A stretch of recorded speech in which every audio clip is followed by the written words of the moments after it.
Okay, so I have this weird problem with my car. It's a 2005 Volvo S40. I'm wearing my seatbelt right now, as you can see, but the seatbelt light is still on. And if I were to start driving in this situation, the seatbelt, the bell that rings when you don't put your seatbelt on would start ringing, and then it would start ringing faster and louder until it gets annoying. And then the passenger belt light, the seatbelt light is on, and passenger airbag off light is also on. I don't know why, but this always seems to happen whenever I have Chinese food in the passenger seat. I'm pretty sure that doesn't have anything to do with it, but it always happens whenever I have Chinese food in the passenger seat. And like, does it think that the Chinese food is a passenger and it's not wearing its seatbelt? That's weird. Anyway, so yeah.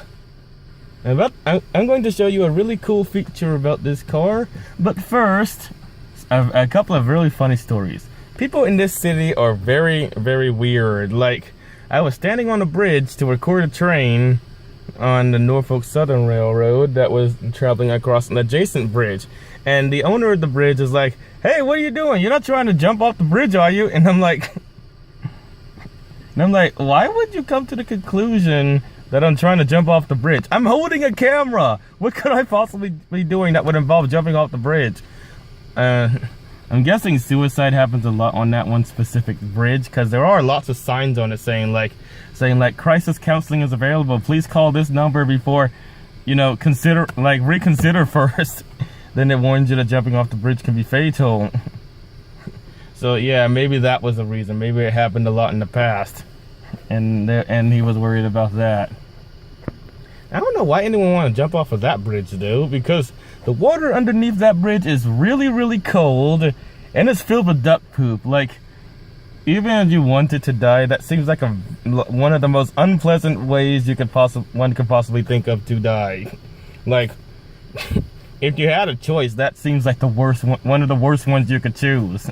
So yeah, I just don't understand. Anyway, another funny story that happened on that exact same bridge. I was running across the bridge because I saw a very unusual train carrying army equipment, and I wanted to take a picture of it going under the Main Street Bridge in Phillipsburg, New Jersey.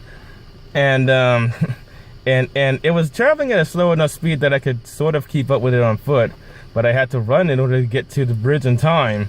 There were a couple of women on the other side of the bridge. They saw me running, and the first thing they assumed, "Oh no, he's chasing us!" for whatever reason. Like, that's just weird. Like, why would someone just randomly chase someone? I just don't, like, where's the logic in that? That's just weird. So yeah, people in the city tend to be really jumpy.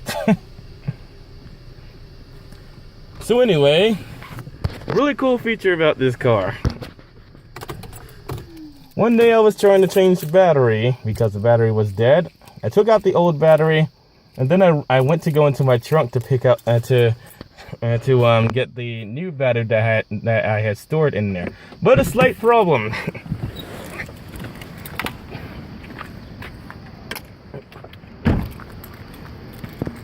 The lever that opens this trunk is not mechanic. It is electronic.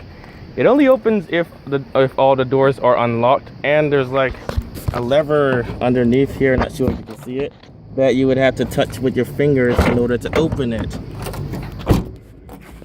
This lever is completely electronic, so it only works if the battery is functioning. But I had just taken the battery out, and the new battery was in the trunk. So I'm like, how do I get into the trunk to get the battery? It's I was feeling like a real idiot at the time. But then I found out something really interesting about this car. The back seats can open up like a door, so you can just climb into the trunk and get whatever you need. So it didn't matter that I couldn't get into the trunk to get to the battery, because all I had to do was open the seat to get to it, and then I just dragged the battery out. That is a really cool feature. So, like, you don't have to worry about the trunk failing on this car, because even if it does, you can get in through the back seat. I wish all cars had that feature, because one time I locked the keys in one of my parents' car, and the only way to get them out required my little sister climbing in through the trunk to get to it because I was too big to fit. So yeah, they should really consider installing this on all cars.